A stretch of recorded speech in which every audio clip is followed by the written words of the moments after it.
সামান্য বৃষ্টির জেরে ভেঙে পড়ল মানবাজার স্টেডিয়ামের নির্মীয়মান ড্রেন। মানবাজার ১ নম্বর ব্লক মাঠে গত ২ বছরেরও বেশি সময় ধরে তৈরি করা হচ্ছে স্টেডিয়াম। এমনিতেই মানবাজার এলাকায় রয়েছে খেলার মাঠের অভাব, তা সত্ত্বেও প্রশাসনিক উদ্যোগে তৈরি করা হচ্ছিল স্টেডিয়াম। এবার সেই স্টেডিয়ামের কাজ নিয়ে অসন্তোষ প্রকাশ করলেন স্থানীয়রা। প্রসঙ্গত, এই বছরের গত ২৭শে ফেব্রুয়ারি মুখ্যমন্ত্রী পুরুলিয়ার প্রশাসনিক সভা থেকে বিভিন্ন প্রকল্পের উদ্বোধনের পাশাপাশি মানবাজার ১ নম্বর ব্লকের নবনির্মিত স্টেডিয়ামটির ভার্চুয়ালি উদ্বোধন করেন। এবার সেই স্টেডিয়ামের ড্রেনের এমন অবস্থায় কাজের মান নিয়ে প্রশ্ন চিহ্ন উঠতে শুরু করেছে বিভিন্ন মহলে।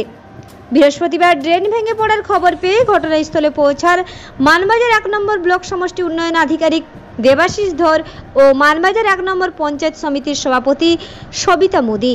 এ বিষয়ে বিডিও জানান, বিষয়টি যা দেখেছি সেটি ঊর্ধ্বতন কর্তৃপক্ষকে জানানো হবে। অন্যদিকে পঞ্চায়েত সমিতির সভাপতি বিষয়টি নিয়ে সংশ্লিষ্ট নির্মাণ সংস্থার সাথে কথা বলে সমাধানের আশ্বাস দিয়েছেন।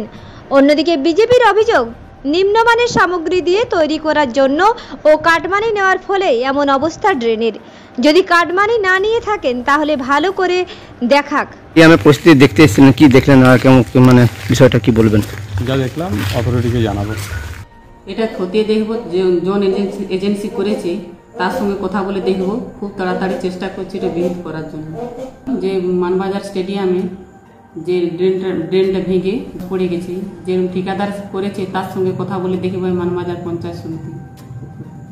না ধরুন আগের বছরে জ্যৈষ্ঠী মাস থেকে এইরকম চালু হয়েছে, তো এখনও তো কত শেষ হয়নি। তো এই তো এদের কাজ তো গোলমাল হয়ে গেছে। আপনার ওই যে উধারের কাজটা একদম বাজে করেছে, এগুলা এখন মোটামুটি আমাদের মানুষজন চলাচলের জন্য মোটামুটি ঠিক করেছে। ওগুলো আপনার ভালো করেনি, ওগুলো 10-এর জায়গায় 5 করেছে দিয়ে তো আপনি ফটো তুলে নিতে পারেন। ওধারে ওই পুরো ওই রকম কাজ হয়েছে। বর্ষা একটুকু বর্ষা হয়েছে কাল সামান্য বহুদিন পর, সেইটি একদম পুরা ধসে গেছে। তো এটা কি মনে করছেন আপনারা, কি কারণে এই সামান্য বৃষ্টির জন্য ধসে গেল? এটা উধারে 5 ইঞ্চি করা হয়েছে। এত বড় প্রেসারটা কি আর 5 ইঞ্চিতে ঠিক হবে না। তো আমাদের এখানে বলার লোক নেই। আমরা এরকম সাধারণত গ্রামের লোক বললে তো আমাদের কথা হবে না। সেই রকম নেতা নেতি হলে তাইলে বললে, ওগুলা সাহেবের সঙ্গে আলোচনা করলে তাইলে সেই সবে আপনার হতো। তো আমরা এইসব বললেও আমাদের কথা ওরা নেবে না, এই জন্য আমরা কিছু নেই, চুপচাপ আমরা দেখে যাচ্ছি। তার মধ্যে বলেছি আজকে তাও ভিডিও রেকর্ড করে পাঠিয়ে দিয়েছি, ছেড়ে দিয়েছি আপনার পুরো। তাহলে কি মনে করছেন আপনারা যে খুব নিম্নমানের ইউজ করছে ম্যাটেরিয়াল? হ্যাঁ, আর যেটা কাজ করছে যারা ঠিকাদার যারা আছে তারা নিম্নমানের মানে ম্যাটেরিয়াল পুরো দিয়ে কাজটা করছে। যেমন আপনার হচ্ছে এই সিমেন্টের ইটটা কী করছে, 5 ইঞ্চি দেওয়াল গেঁথে উপরে 10 ইঞ্চি দেওয়াল দিচ্ছে আর তার উপরে প্লেট চাপিয়ে দিচ্ছে। ওটা থাকবে, টিকবে আদৌ?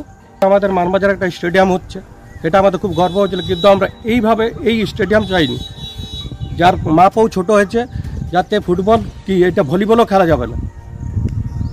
কেন এটা মাঠ করতে গেলে, একটা স্টেডিয়াম করতে গেলে সব কিছু খেলাধুলা যাতে যেতে পারে, সব খেলাধুলা, ক্রিকেট থেকে এভরিথিং সব খেলাধুলা। কিন্তু এই মাঠ সেইভাবে গড়ে উঠছে না, যে এই ধসে যাচ্ছে। এটা টোটালি নিম্নমানের ম্যাটেরিয়াল ইউজ করছে। এটা স্পষ্ট বোঝা যাচ্ছে যে নিম্নমানের মাল মশলা দিয়ে এটা করা। এর আগেও আমরা দেখেছি, এবং এই নিম্নমানের মাল দিয়ে করার পিছনে যেটা বড় কারণ সেটা হচ্ছে কাটমানি। এই কাটমানির সাথে সরকারি কর্মকর্তা থেকে আরম্ভ করে তৃণমূলের নেতা পর্যন্ত সবাই জড়িত আছে। তার জন্য এই ঘটনা ঘটেছে। আর যদি তারা হয়তো জবাব দেবে যে আমরা কাটমানি নিই নি, যদি না কাটমানি নিয়ে থাকে তাহলে সেটা তারা ভালো করে দেখাবে। মানবাজার থেকে দীপু পরামানিকের রিপোর্ট, রূপসী বাংলা মিডিয়া।